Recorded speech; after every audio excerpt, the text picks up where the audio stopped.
Hello everyone.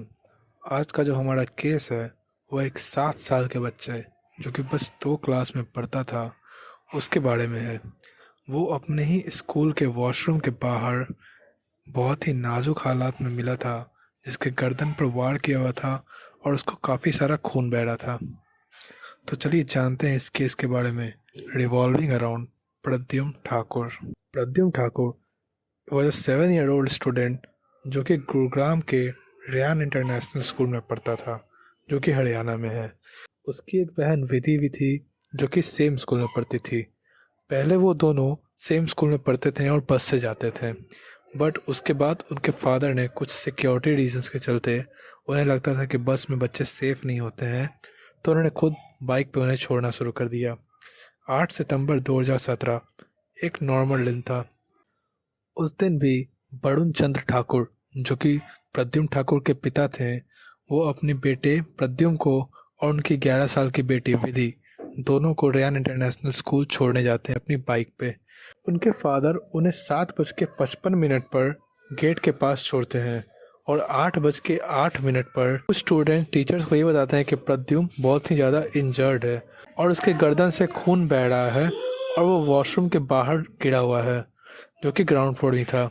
Staff member ने एक school bus के कंडक्टर अशोक कुमार को मदद करने के लिए बुलाया ताकि वह प्रद्युम्न को एक कार पे बिठा सके, जो कि एक टीचर का ही था, जो उसे हॉस्पिटल ले जा पाए। टिम को बगल वाले अस्पताल में ले जाया गया जो कि बादशाहपुर में है।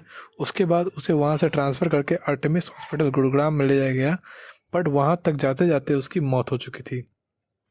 प्रद्युम्न के पेरेंट्स वरुण और ज्योति ठाकुर को कांटेक्ट किया स्कूल अथॉरिटीज़ ने।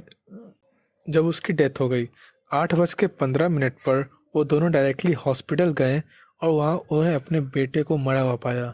महज चंद मिनटों में 7:55 पे उन्होंने अपने बेटे को स्कूल पे छोड़ा था और 8:15 पे उन्हें ये खबर मिलती है कि उनके बेटे की मृत्यु हो गई है। इतने कम टाइम में ही एक पूरा परिवार पूरी तरीके से बिखर गया था।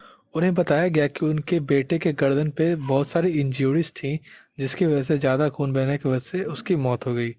बट बट इतना पर भी स्कूल ऑफिसर ने पुलिस को इन्फॉर्म नहीं किया था। इनफैक्ट पुलिस को इन्फॉर्म प्रद्युम्न के पेरेंट्स ने किया था, ना कि स्कूल अथॉरिटीज़ ने। अब ये केस अगर पुलिस चाहती तो बहुत पहले ही सॉल्व कर देती, क्योंकि बाथरूम के पास एक सीसीटीवी कैमरा था जिसमें एक फुटेज थी और उस फुटेज में किलर साफ साफ दिख रहा था। बट स्कूल अथॉरिटी की नेग्लिजेंस और पुलिस की भी नेग्लिजेंस के कारण ये केस बहुत ही ज़्यादा खिंचा और बाद में जाके असली किलर का पता चला, बट अभी भी वो कंफर्म नहीं हुआ है। अब जब इन्वेस्टिगेशन शुरू हुई तो Haryana state police same day को स्कूल में 11:30 बजे पहुंचती है। कुछ इन्वेस्टिगेशन के बाद जहां पे प्रद्युम्न की बॉडी मिली थी, वहीं पे एक खून से सनी हुई चाकू मिली और आसपास में कुछ खून के छींटे भी थे और फिंगरप्रिंट्स वगैरह को पुलिस जांचने लगी। बाथरूम के पास ही एक हॉल में सीसीटीवी फुटेज को निकाला गया और वहाँ पे देखा गया कि प्रद्युम्न बाथरूम से क्रॉल करता हुआ आ रहा है और वो बीच में ही गिर गया था और उसके गर्दन से बहुत ज़्यादा खून बह रहा था। पुलिस ने लगभग 10 लोगों को सीसीटीवी के अकॉर्डिंग पूछताछ की और अशोक कुमार, जो कि बस कंडक्टर था, उसके शर्ट पर कुछ ब्लड के स्टेन दिखे और पुलिस को ये लगा कि अशोक कुमार ने ही प्रद्युम्न को मारा है। तो अशोक कुमार को इसी शक पे अरेस्ट कर लिया गया दोपहर के 12 बजे तक। डिप्टी कमिश्नर सुमित कुमार ने बताया कि अशोक कुमार 7:30 बजे सुबह स्कूल पहुंचा और ग्राउंड फ्लोर के वॉशरूम में गया। ग्राउंड फ्लोर का वॉशरूम बहुत सारे लोगों के लिए एक्सेसिबल था और मेनली स्टाफ और स्टूडेंट उसी को यूज़ करते थे।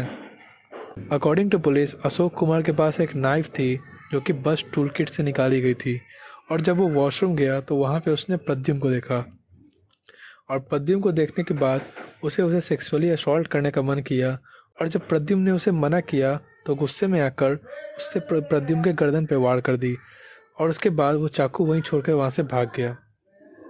हरियाणा पुलिस ने इनिशियली ये कहा था कि इसके साथ कुछ और लोग भी इन्वॉल्व हो सकते हैं, बट इस स्टेटमेंट को एक सीनियर पुलिस ऑफिसर ने साफ साफ रिजेक्ट कर दिया और ये कहा कि only Ashok has murder Pradyumna, no other person is involved. Police officer का ये कहना था कि अशोक कुमार ने यह कन्फेस किया कि मर्डर उसी ने किया है। अब हो गया केस ख़त्म। अशोक कुमार फाइनली किलर साबित हो गया, बट इतनी जल्दी नहीं। अचानक से प्रद्युम्न की मदर का प्रेस में एक स्टेटमेंट आया कि उन्हें ये लगता है कि अशोक कुमार ने मर्डर नहीं किया है, उसे फंसाया गया है। और इनफैक्ट इतनी जल्दी इन्वेस्टिगेशन के रिजल्ट निकल गया कि लोगों को भी काफ़ी ज़्यादा अचंभा हो रहा था कि इतनी जल्दी किसी मर्डर को कैसे पकड़ा जा सकता है। सौरभ राघव, जो कि बस ड्राइवर था रेयान इंटरनेशनल स्कूल का, उसने कहा कि गुड़गांव पुलिस ने अशोक कुमार को प्रेशराइज किया गया था ये मर्डर को कबूलने के लिए, अदरवाइज उसे टॉर्चर किया जाएगा। फैक्ट, प्रद्युम्न ठाकुर की बॉडी का जब मेडिकल एग्जामिनेशन हुआ तो उस पर कोई भी सेक्सुअल असॉल्ट के चांसेस नहीं थे। मतलब गुरुग्राम पुलिस का ये कहना है कि उसके साथ सेक्सुअली असॉल्ट हुआ है, ये वहीं पे कॉन्ट्राडिक्ट कर जाता है। और दूसरे विटनेस थे गार्डनर हरपाल सिंह, जो कि उस समय उसी क्राइम सीन पे मौजूद थे।